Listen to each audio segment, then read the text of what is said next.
I'm Richard Heffner, your host on The Open Mind. My guest today has been labeled this country's foremost conservative economist.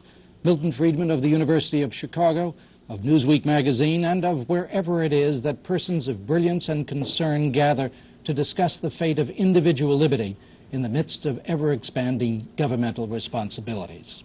Professor Friedman, I wonder if I might begin the program by saying that you're a kind and a gentle man, yet you're identified by many with those who seem, to those who make that identification, to want us not to do kind and gentle things, perhaps not provide for the poor, perhaps not provide for the aged.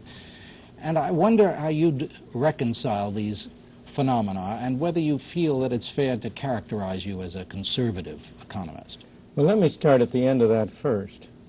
I never characterize myself as a conservative economist. As I understand the English language, conservative means conserving, keeping things as they are.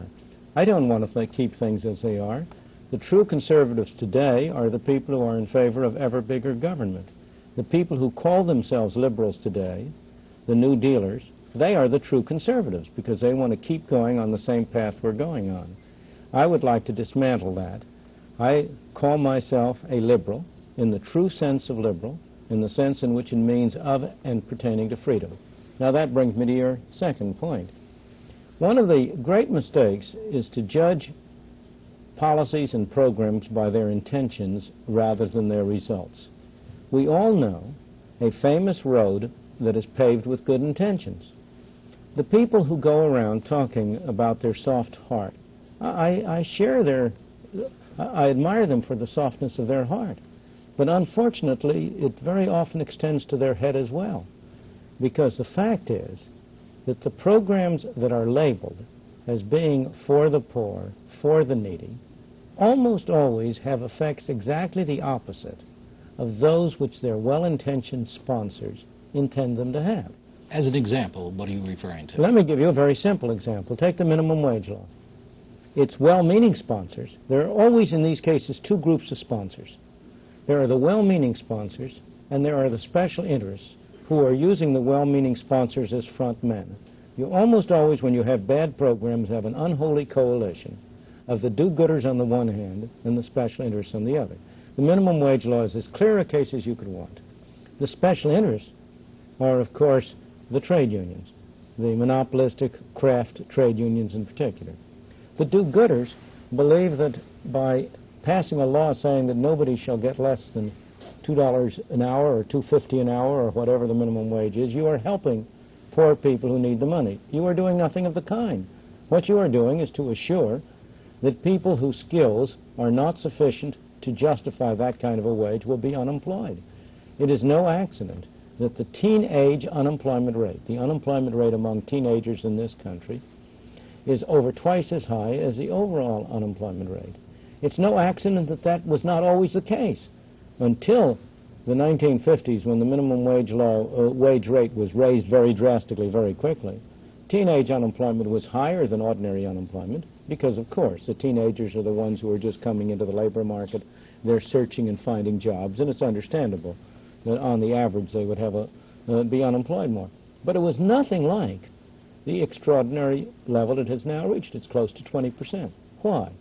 Because the minimum wage law is most properly described as a law saying employers must discriminate against people who have low skills. That's what the law says. The law says here's a man who has a skill which would justify a wage rate of $1.50, $2 an hour. You may not employ him. It's illegal because you have to. If you employ him, you have to pay him $2.50. Well, what's the result? To employ him at $2.50 is to engage in charity. Now, there's nothing wrong with charity, but most employers are not in a position where they can engage in that kind of charity. Thus, the consequences of minimum wage rates have been almost wholly bad, to increase unemployment and to increase poverty. Moreover, the effects have been concentrated on the groups that the do-gooders would most like to help. The people who have been hurt most by minimum wage laws are the blacks. I have often said that the most anti-Negro law on the books of this land is the minimum wage rate.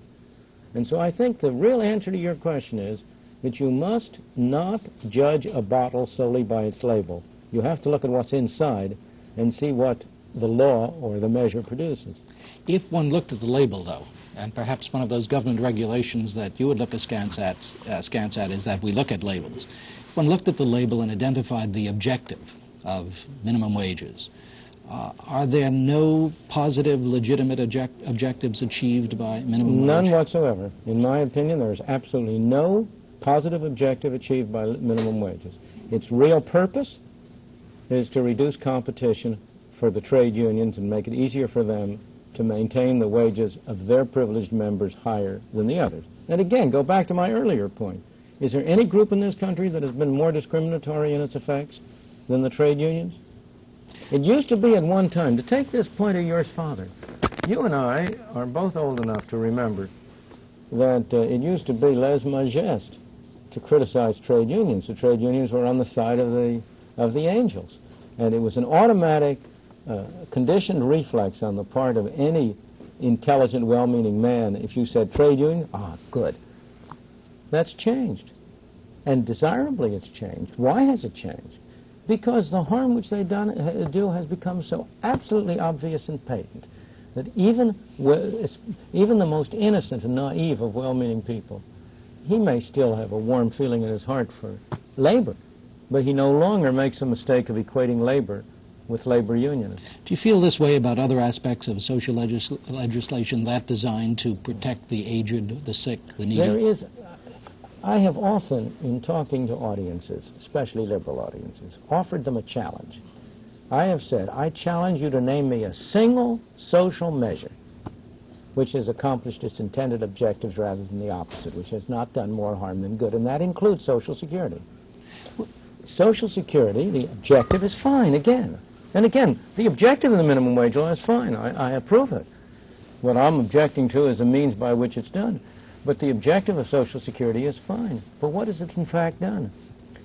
There is in this country today no tax which is more regressive and more objectionable than the tax which is levied on payrolls, supposedly in the name of financing Social Security.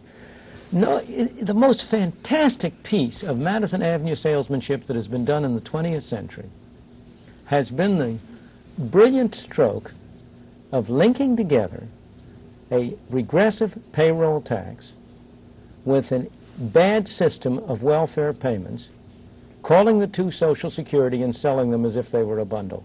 You say Madison Avenue techniques. That means there were men with black hats on. Who? The do-good reformers who have sold these programs to the American people by telling them things that they knew were not true. That they knew were not? That they knew were not true. One of the things that always shocks me is how people whom I would trust, maybe not with my wife, but certainly with my pocketbook, in their private capacity, whom I would never question the integrity of, will in their public capacity, because they believe that it's in the best interest of other people, lie to the American people. Let me give you a simple example with Social Security, if I may. Social Security has a tax, as you know. That tax is supposedly divided into two parts. Half supposedly paid directly by the employee and half paid by the employer, 5.65% by each. Now, the economics of the matter is that fundamentally there is no distinction between these two parts. The part for which the employer writes the check is also paid by the employee. When Social Security system engages in propaganda, when it gives out information about the Social Security system, it always talks about the cost to the employee in terms solely of his part. I achieved what I thought was an enormous breakthrough about 3 years ago when in a public debate with Wilbur Cohen, at that time Secretary of HEW, I got him to admit in public, for the first time that this has ever been done to my knowledge in Social Security literature, that the employer's part was also borne by the employee. Now, Wilbur Cohen is an honorable man. In what way is it borne by the employee? His wage is lower than it otherwise would be. If you're an employer, if you're hiring a man, what's the cost of that man to you? It's what you pay him in wages, including his part of Social Security, plus what you pay him in Social Security tax. You couldn't care less whether he cost you $150 a week, of which $20 was tax and $130 wage, or whether he cost you $150 a week, all of which was tax. Couldn't make any difference to you.